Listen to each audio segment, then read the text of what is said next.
Assalamu alaikum wa rahmatullahi ta'ala wa barakatuhu. Chers amis, j'espère que vous allez bien. Et ce matin, aujourd'hui, nous allons parler des femmes qui sont ingrates envers leur mari. Vous savez, l'ingratitude de la femme peut simplement la conduire à l'enfer, malgré qu'elle soit dévotieuse, qu'elle soit une vraie croyante, tout ça là. Si elle est ingrate envers son mari, cette ingratitude peut la conduire à l'enfer. Je m'explique. Un jour, le saint prophète Mohammed sallallahu alayhi wa sallam a dit dans un hadith. L'hadith a été rapporté par Ibn Abbas.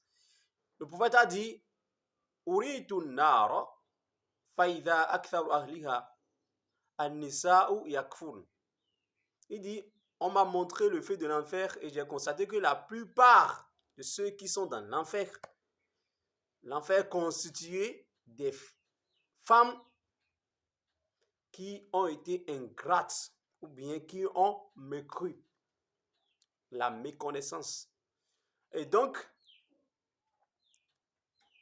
les compagnons ont demandé Ayakfurna billahi, est-ce que ces femmes-là ont mécru en Dieu ou bien elles ont été ingrates envers Dieu? C'est la question ça. Et le prophète a dit non. Yakfurna la ashira wa yakfurna la ihsan. C'est que le problème est qu'elles ont été ingrates envers leur mari. Et elles ont été ingrates par rapport aux faveurs qui leur ont été accordées. Et donc, c'est là leur problème.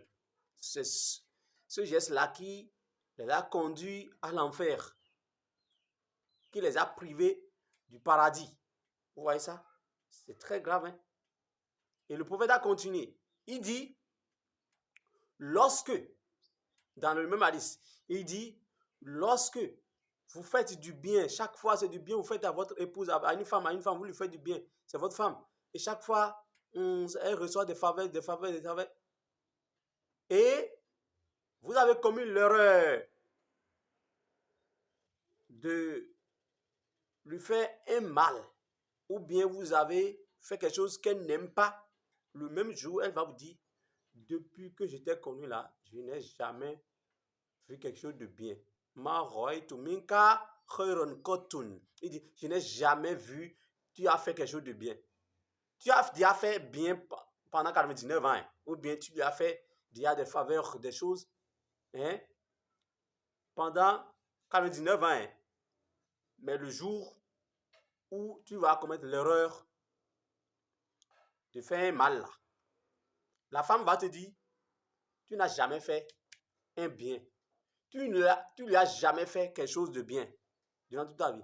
Donc, les femmes qui ont ces propos-là, qui découragent leur mari, qui ne reconnaissent pas les efforts fournis par leur mari, ces femmes-là doivent se ressaisir parce que le fait d'être ingrat envers son mari peut simplement conduire une femme à acquérir la colère divine, à encourir la colère de Dieu. Donc, pour éviter l'enfer, pour éviter la souffrance, pour éviter le courroux divin là, il faut reconnaître les efforts fournis par vos maris. Et cessons, en tant que femmes, cessons de comparer la vie de nos maris au mari des autres. La vie de ton mari là.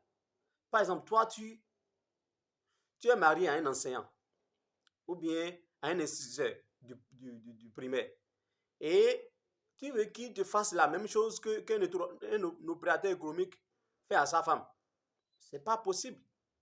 Lorsque tu sais que c'est un enseignant que tu as marié, ou bien c'est un alpha comme nous, comme ça tu as marié, et maintenant tu veux que cet enseignant-là, qui te paie les Mercedes, les RAV4, hein, les jets privés comme les opérateurs économiques, non, les petits efforts que ton mari enseignant fournit là, c'est ça Dieu te demande de reconnaître.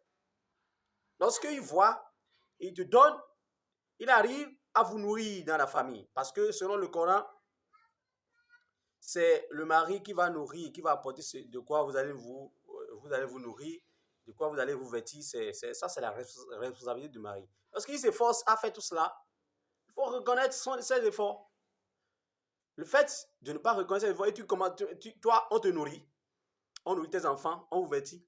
Maintenant, tu dis, bon, mais pourquoi tu ne m'as pas acheté tel véhicule? Pourquoi tu n'as pas construit telle villa? Pourquoi tu n'as pas fait telle chose? Lorsque tu commences à te comparer à ceux qui dépassent financièrement, ceux qui sont plus hauts que ton mari là, tu vas ruiner ta vie.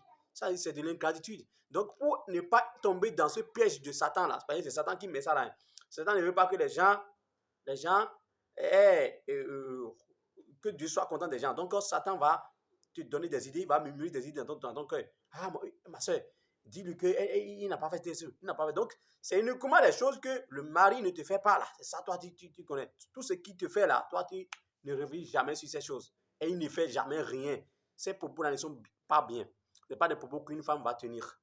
Lorsque tu sais que tu veux rester au foyer, tu veux avoir la bénédiction de Dieu, tu veux que Dieu soit content de toi, les petites choses que ton mari fait là, il faut les reconnaître. Et il faut louer Dieu, il faut remercier Dieu pour t'avoir donné ce genre de mari.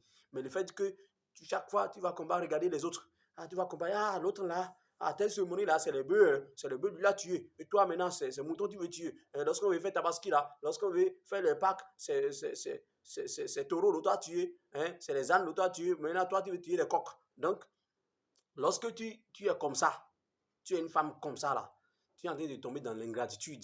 Et ça là, ça peut te ruiner. Dieu ne veut pas que les femmes soient ingrates. C'est pourquoi le jour du jugement, Dieu dit que les femmes qui sont ingrates là, envers leur mari là, hein, et vous comparez votre vie, vous ne regardez pas ceux qui sont... Sache que il y a des gens, toi, ta vie là, est encore meilleure que plusieurs personnes. Il y a des gens qui vivent de misère. Mais toi, tu ne vis pas la misère. Au moins, ton mari te trouve quelque chose. Mais toi, maintenant, tu compares ta vie à ceux qui sont meilleurs. Les opérateurs économiques, les gens qui sont vachement riches. Non, c'est pas normal. Ma soeur, il faut qu'on se repente et qu'on commence à apprécier, hein, à juste titre, les efforts fournis par les maris. Il ne faut jamais dire à ton mari, tu ne m'as jamais rien fait. Lorsque tu tiens ces propos, hein, ça énerve et ça énerve Dieu aussi. Ton mari est fâché, Dieu aussi est fâché. Donc il dit, tu ne m'as jamais rien. Comment un homme va vivre avec toi pendant des années et tu vas dire, tu ne m'as jamais rien fait de bien. Hein, donc, partagez la vidéo massivement et abonnez-vous à la chaîne et soyez connectés parce qu'on va parler aussi aux hommes qui maltraitent les femmes prochainement dans nos vidéos. Qu'Allah soit avec nous, quand nous pardonnons nos péchés. Assalamu alaikum wa rahmatullahi wa barakatuh.